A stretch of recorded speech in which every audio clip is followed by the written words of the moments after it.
天是2020年10月13号。我们今天的节目呢有好几个话题。那么第一个话题呢，我们是谈习近平呢，他南下到深圳去参加深圳特区改革开放40周年的这个纪念大会。那么呢，他前2天就到了，他到了呢，先去了潮汕，在潮汕呢做了一番这个考察。那么习近平在这个考察的过程中呢，是强调中国呢还要继续走改革开放的道路。这个习近平一南下一到深圳去啊，很多人就说习近平又去推动中国的改革开放了。因为中共的领导人啊特别愿意到深圳去呢，去显示一个信号，就说他们要推动改革开放。那么习近平到深圳这个改革开放究竟是怎么改革、怎么开放呢？他和邓小平的改革开放有什么区别呢？邓小平他多次去过深圳，尤其是92年他南巡时候，他去深圳的时候就强调谁不改革开放谁就下台。那次呢，他是给江泽民传递一个信号，就是中国必须坚持要走改革开放的道路。因为邓小平到92年时候，他知道他自从8964事以后屠杀了北京市民和北京的学生以后，他身上是血债累累。他唯一一点政治上的本钱就是推动了中国的经济上的改革开放。因此如果改革开放停下来呢，那邓小平的政治资本就全部没有了。所以说邓小平呢，他是希望推动继续在中国在经济上搞改革开放的。那么邓小平的改革开放毫无疑问来讲是希望通过深圳这个窗口优先推动中国的经济呢融入世界，把深圳呢先跟香港连起来，然后通过融入香港以后，然后把中国这个经济呢融入世界，加入世界大家庭，最终呢让中国获得了什么？获得了世界加工厂的地位，也就是进入 WTO 以后，中国呢已经成为全世界的加工厂。全球化的指引以后，就变成了大量的外资企业进入中国，大量的这个产品代加工呢都放在中国。中国除了成为世界加工厂之外，同时中国的廉价的商品、廉价的货物呢走入了呢全世界各个市场。所以说邓小平推动的这个改革开放实际上是中国融入世界的一部分。那么经过几十年的改革开放，中国融入世界呢是成功的。也就是说，中国虽然没有什么高科技技术含量的产品，但是那些普通的劳动力密集的、高能源的、高消耗的这些产品，在中国的生产可以讲叫层出不穷的，源源不断的流入了世界各个市场，使中国呢一度成为 GDP 全球第2。这是邓小平推动改革开放，把中国融入世界我们看到的一部分成绩。这是中国改革开放前40年的成绩。那么习近平这次到深圳去重新推动改革开放，是不是跟邓小平想法一样呢？那完全不是那么回事。习近平这次到深圳，他搞的改革开放，他不是要把中国融入世界，而是要把世界来看齐中国，要把这个世界上一部分国家，这部分国家显然就是被美国排斥的，那么类似于中国的一些同盟国家，什么伊朗啦、北韩啦、俄罗斯啦、阿富汗啦、索马里啦，就是这一类乱七八糟的国家，跟中共有同样价值观的，有同样意识形态的，同时都是一些恐怖的、邪恶的，在这个世界上被所有民族国家所抛弃、所排挤的国家。习近平要拉拢这些国家呢，跟习近平搞这个人类命运共同体。然后习近平在深圳推动的改革开放，它实际上就是要打造一个，也就是世界上其他国家融入到中国经济的。他不是把中国经济融入到世界，他是把世界其他国家的经济呢要融入到中国。他在深圳这次首先要推动的经济上最重要的一件事就是货币数字化嘛，也就是他希望通过数字货币，然后跟其他国家产生一种超越美元的经济关系。大家都知道，中共是被美国打击的，美元是全世界的硬通货，美元是流通货币。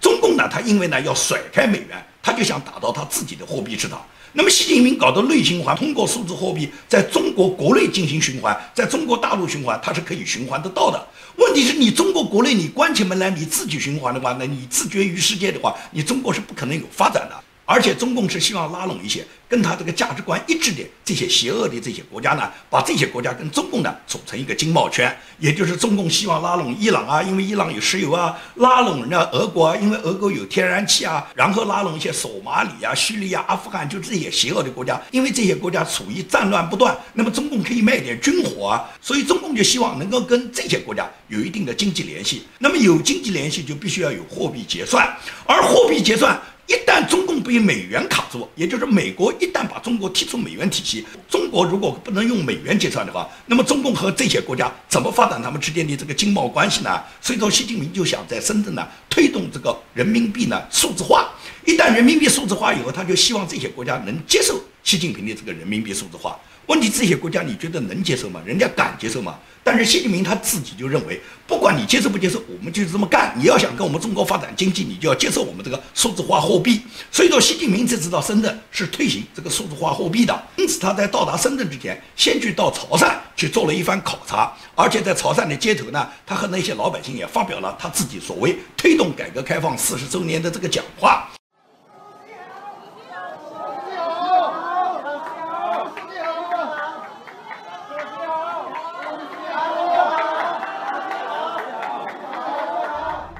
全面小康，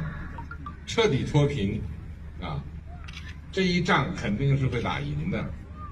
接着我们就开启第2个100年，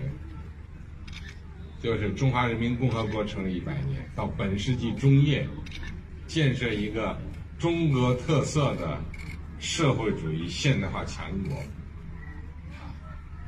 这个应该说是包括我们在海外的华侨华人在内的中华民族炎黄子孙的共同心愿。所以我这一次到广东来到潮汕走一走，明天我要去深圳参加深圳的改革开放40周年的纪念大会就是进一步对国内外宣示中国共产党领导中国人民会继续坚定不移地走改革开放的道路，建设我们伟大富强的中华人民共和国，锲而不舍地去努力实现中华民族伟大复兴的中国梦。父老乡亲们我们携手努力，共同奋斗。谢谢大家。你可以看习近平所到之处呢，这些群众都在欢迎，高喊主席万岁。所有的群众没有一个人是戴口罩的，而习近平他也不担心这些欢呼和迎送他的这些群众跟他的距离靠得比较近呢，有些人如果有病情感染他怎么办呢？我告诉你讲，所有到场的这些观众，他们都是演员，这些观众都不是普通老百姓，都不是那个街头上本地的村民、本地的市民，他们全部是体制内的工作人员，党校的学员啦、警校的学员啦，体制内的那些政府里面的工作人员这些人全部都是化妆成市民、化妆成农民，然后在街头呢迎接习近平。而且这些人都是事先被当地政府全部检测过的，每个人都要检测他们的这个武汉病毒肯定都是阴性，肯定是没问题，是健康的，健康的才可以上岗，才可以化妆成村民，然后在那儿迎接总书记，跟总书记是一定要保持一定距离的，要表示欢呼，要高喊万岁，但是呢也不能太过分，也不要太激动。所以这些村民呢都是政府挑选的演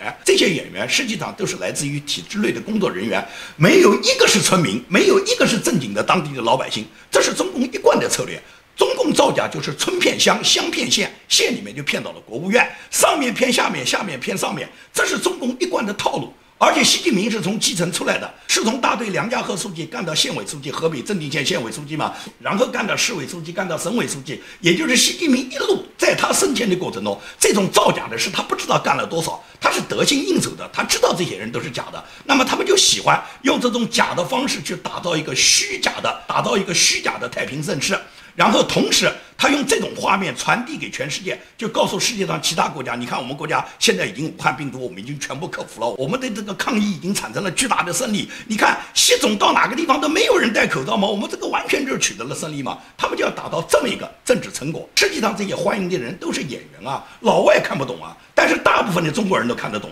只要在体制内工作过或对这个里面多少有点了解的人都看得懂当年无锡发生过蓝藻，这个时间呢大致是2007年，我记得很清楚。2007年的时候，无锡发生了一个所谓太湖蓝藻。这个太湖蓝藻是什么呢？实际上就是湖面上结着厚厚的那个像浮萍一样的水生物，它的这个学名呢就叫蓝藻。这个蓝藻会发臭的，这种蓝藻它发臭以后呢，就湖水呢是完全给它污染到这个水肯定是不能饮用的。而且它这个臭味呢，沿着这个湖边呢多少里的范围内呢，都是一股臭气，空气中都弥漫的这种臭气。无锡当年呢是重灾区，就是太湖流域尤其是在无锡的这个湖边啊、太湖边啊，这种情况非常严重。太湖是一个流经多省的这么一个巨大的一个内陆湖，包括浙江、包括江苏、包括安徽，他们都有一部分流域。太湖呢，在他们这个省界范围内，但是无锡呢，因为呢太湖山水风光最好，所以说无锡的太湖呢，直接是跟无锡的这个城市呢是结合上的。那么由于无锡爆发了大面积的这个蓝藻以后呢，当地的饮用水就完全断掉了，是根本不能再饮用。在这个情况下呢，瞒报是瞒不住了，因此呢，一直惊动到温家宝。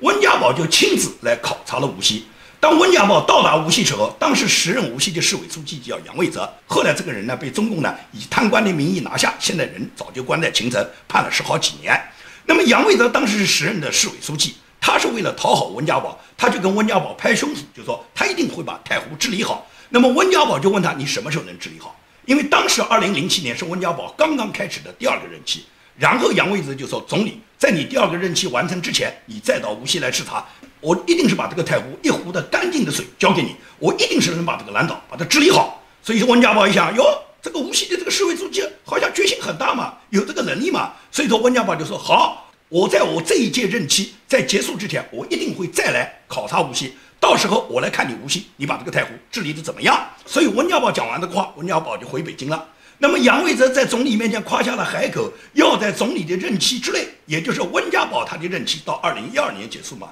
当时2007年到12年还有5年时间嘛，这5年时间，杨卫泽能不能把这个太湖治理好呢？到哪里能治理好呢？别说这个太湖是跨几个省的流域，这个太湖仅仅是无锡市本地的一个内陆湖，你要想把这个蓝藻根治，要把它彻底变成一湖清水，杨卫泽也没这个本事啊。但是牛逼吹出去了，跟中央已经表了态了，拍了胸脯了。总理如果来视察怎么办啊？那当然了，有可能总理也就忘了，也不会来视察了。但是杨卫泽知道，牛逼吹出去后，一定要把这个事情表面文章要做起来，不然的话，如果总理来怪罪下来的话，那杨卫泽误差报就没有了吗？如果说能够欺骗总理，如果能够成功的话，说不定还能得到破格提拔呢。所以杨卫泽干什么事？他就把本地所有这个沿太湖边的这些村民，人家都是祖祖辈辈，可以讲几代人驻扎在这个湖边，靠太湖里面打鱼为生的这些渔民村民啊，把他们全部搬走，把他们通通搬到镇上去，也就是搞大面积的拆迁。这个拆迁拆什么呢？他实际上就是不让本地的渔民呢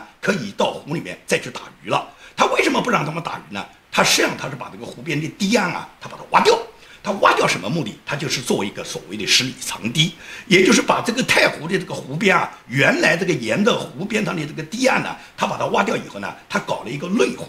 这个内湖它跟原来的这个太湖呢，它拦住了一个像坝一样的。这个坝拦住以后，然后他重新把所有的堤岸都挖了很多。他挖完了以后呢，然后往里面注入清水，然后在这个湖边呢做了一个太湖长廊的公园。这都是有专家，有那些吹牛拍马、那些讨好杨卫泽的人给他做的各种图纸设计。也就是太湖沿岸，他把它打造一个山水画面的一个公园。而这个公园那边所有你看到的湖呢，是他挖出来的一个人工湖。这个湖跟真正的太湖呢，它们之间呢，它是拦住一个堤坝，也就是太湖的治理，杨卫泽没有花1分心思，没有对这个太湖动过1秒钟脑筋，他就在造假上做了巨大的功夫，就是几年时间把这个太湖沿岸呢，把这个堤岸全部挖掉，重新呢挖出一个所谓的内太湖。这个所谓的内太湖跟外太湖之间，它用堤坝一拦以后，从表面上你看一望湖水，实际上这个内太湖和外太湖它之间是有坝拦着的。只不过这个坝旁边呢，它用各种植物把它呢围起来以后呢，让你感觉到很好看，以为这是水生植物。实际上它隔绝的目的是什么？是把这个所谓它挖出来的内太湖里面注入清水。那么这个清水注下去以后，毫无疑问来讲，这个水是清的，而且这个水里面它也会放一些水生植物，放一些鱼类啊。这样的话，几年下来，把这个湖水就看上去很清，而且呢，几年的功夫，最终呢就把这个内太湖呢就把它建好了。建好了以后就向中央汇报。那么温家宝一想起当年这个事，温家宝说是你太湖治理好了，所以温家宝他有一次视察之后，他就又一次到太湖来看看。那么温家宝来那次看，就跟习近平这次到潮汕一样，所有的工作人员，包括那个开船的所谓渔民的老大爷，通通都是政府体制内的人化妆的，然后他们让温家宝坐在一个船上面，旁边还有渔民装模作样的在那打鱼，这都是工作人员化妆的。然后这艘快艇就围着这个内太湖绕了那么2圈。那总理也不可能把这个太湖全部把它逛一遍，只可能是在他们这个驾驶员开的这个方向里面绕个2圈，就算是视察过了。那么绕着这2圈之后，温家宝一看这个水质，哎呦，这个水质很清楚啊，而且杨伟泽还请了2个清华大学什么水利专业的这种教授，然后他当着温家宝的面，从这个湖里面就打了一杯湖水，下来自己就喝掉了，跟总理讲这个水很好，很清很甜，这个水我喝了。也就是这种造假，就是欺骗了温家宝。温家宝煞有介事一看，哟，不错嘛，这个湖水现在变得很清嘛，俺早一点没看到嘛。所以温家宝回头就对杨伟泽大大的表扬了一番。他根本就不知道这是杨伟泽欺骗他的，搞的所谓内太湖工程。这个在无锡本地人人人知道，这就是中共一贯的造假嘛。今天习近平到潮汕，这些所有的这些老百姓拥护他的、高呼他的老百姓，哪一个不是政府的工作人员？哪个不是来造假的？但是习近平就享受这种造假，这就是中共一贯的做法。那么习近平他本次是他根本就不是推动什么改革开放，他不过是通过深圳这个窗口，希望扩大深圳的一部分经济改革的权利，数字化货币运行以后，然后迅速的把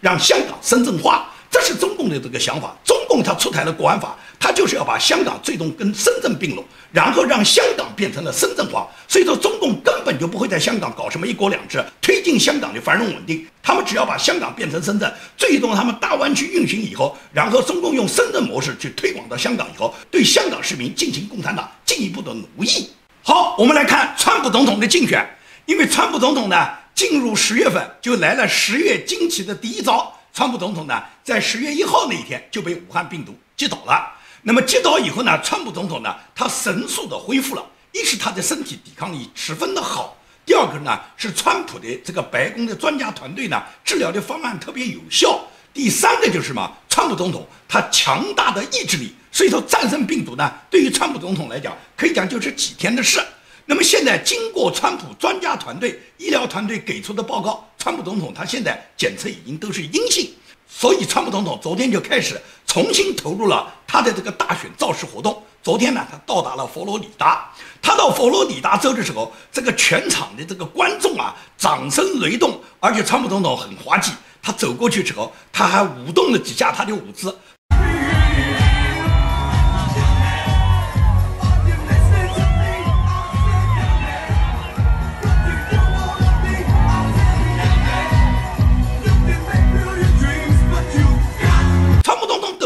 舞姿看上去非常有范儿，所以说川普总统实际上是跟选民接近的非常近的。他自己讲话时候中气十足，声音洪亮，他的步履十分稳健。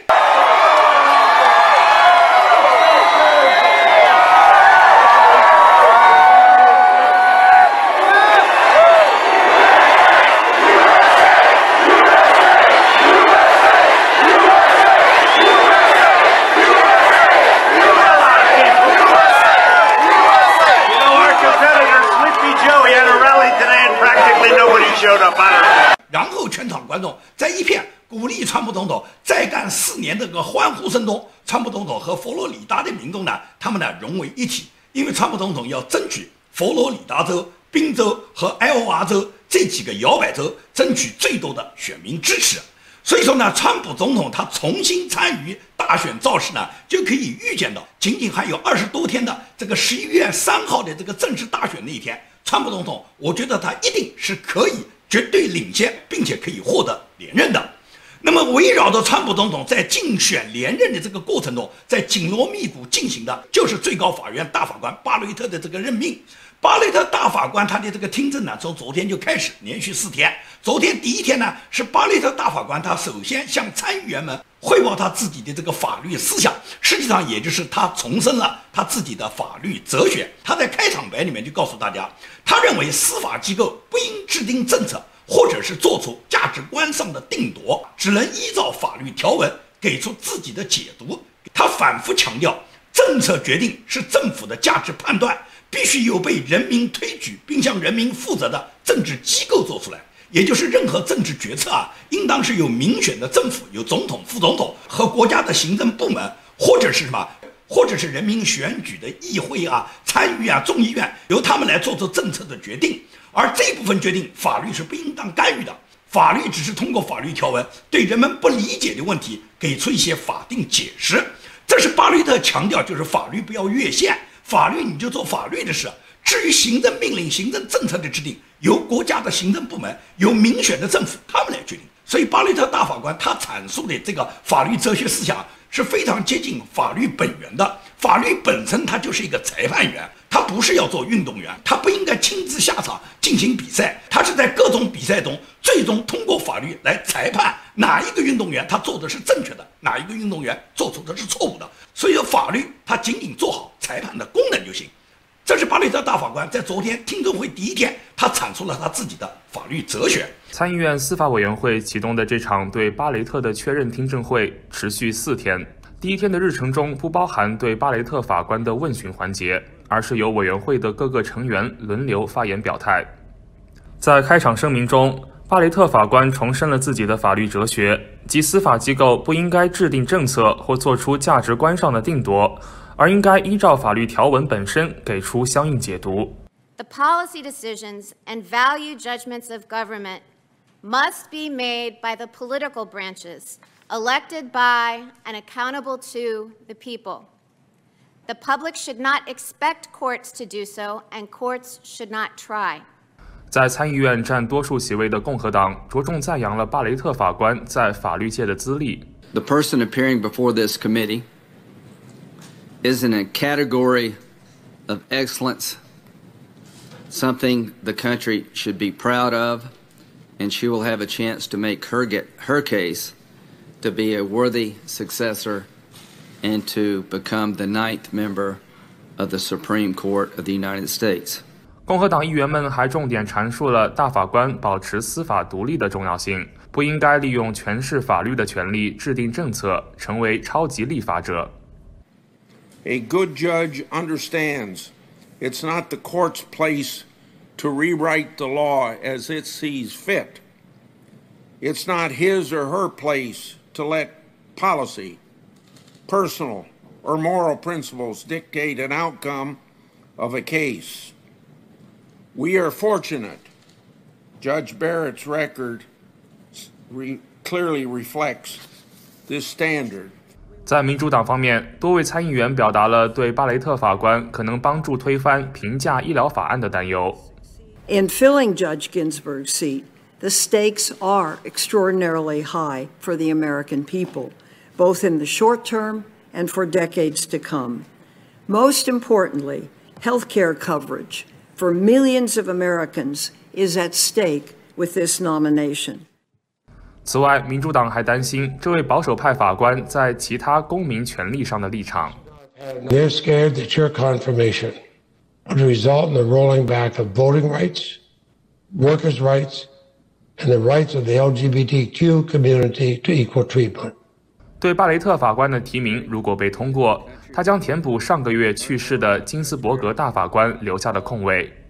特朗普总统和共和党希望在今年11月的大选前将巴雷特送入最高法庭。他的加入将使保守派法官的人数增加到6人，打破此前保守派对自由派5-4的相对平衡。巴雷特2017年成为联邦上诉法庭的一名法官，